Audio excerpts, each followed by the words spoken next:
আসসালামু আলাইকুম প্রিয় দর্শক, আশা করি আল্লাহর রহমতে সবাই সহি সালামতে ভালো আছেন। যারা একঘেয়েমি ডিমের রেসিপি খেতে খেতে আর ভালো লাগে না, তাদের জন্য সিদ্ধ ডিমের ফ্রাইয়ের মজাদার এই রেসিপিটা। এই রেসিপিটা বানানো খুবই সহজ, অল্প অল্প সময়তে বানানো যায়, কিন্তু খাইতে যে এত মজার অসাধারণ একটা রেসিপি।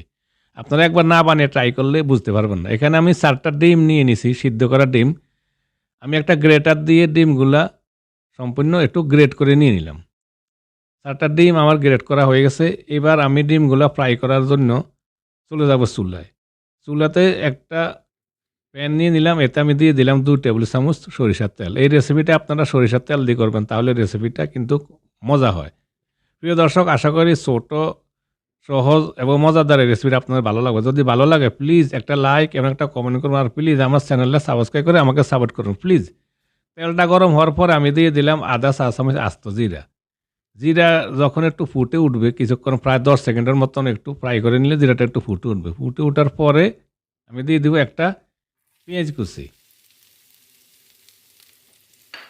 তারপরে পেঁয়াজগুলো জাস্ট 2 মিনিটের মতন আমি একটু হালকা বাদামি কালার করে নিব। এখানে পুরোপুরি বেশি বাদামি কালার করার প্রয়োজন নয়, জাস্ট একটু 2 মিনিট বাদামি কালার করে নিয়ে নিলে চলবে।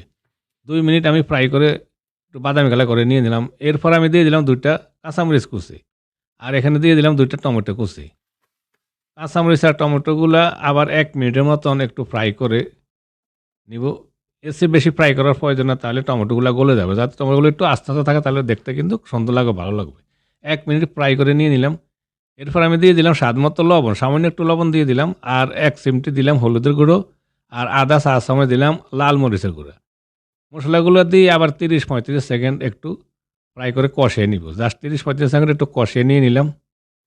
এরপরে আমি দিয়ে দিব ভাজা জিরা। এখানে আধা চা চামচ ভাজা জিরা আমি আস্ত জিরাকে একটু ভেজে টেলে নিয়ে গুঁড়া করে নিয়ে নিছি। ভাজা জিরাটা দিলে গ্রানটা একটু ভালো হয়, ভালো একটা গ্রান আসে।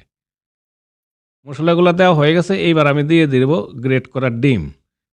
খুবই মজার একটা রেসিপি, খুবই সহজ, ঝটপট করে রেসিপিটা বানানো যায়। যখন দেখবেন হাতের কাছে কোনো সময় নেই কোনো কিছু বানানোর জন্য, তখন আপনারা এই ডিমগুলো সিদ্ধ করে ঝটপটভাবে রেসিপিটা বানিয়ে নিয়ে আপনারা খানাটা সেরে নিতে পারেন। রুটি, পরোটা, গরম কোনো ভাতের সাথে খাইতে এই রেসিপিটা খুবই মজার একটা রেসিপি।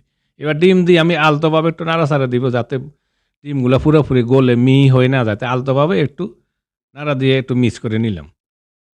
এরপরে শেষ পর্যায়ে আমি দিয়ে দিলাম কিছুটা ধনিয়া পাতা। ধনিয়া পাতাটা দিয়ে আবার একটু আলতোভাবে নাড়া দিয়ে দিব, যাতে ডিমগুলো পুরো ভেঙে গলে না যায়। তো আলতোভাবে নাড়া দিতে হবে, তাহলে ডিমগুলো কিন্তু একটু টুকরাগুলো আস্তে আস্তে থাকবে, খেতে মজা লাগবে। হয়ে গেছে আমার সহজ, সাধারণ কিন্তু হেভি মজার এই রেসিপিটা। আপনারা বানিয়ে একবার ট্রাই করে দেখেন। রেসিপিটা কেমন হলো কমেন্টে জানাবেন। যদি ভালো লাগে প্লিজ আমার চ্যানেলটা সাবস্ক্রাইব করে আমাকে সাপোর্ট করুন প্লিজ, আর লাইক, কমেন্ট এবং শেয়ার করবেন। ধন্যবাদ সবাই, ভালো থাকুন, সুস্থ থাকুন, আবার দেখা হবে ইনশাআল্লাহ। আল্লাহ হাফিজ।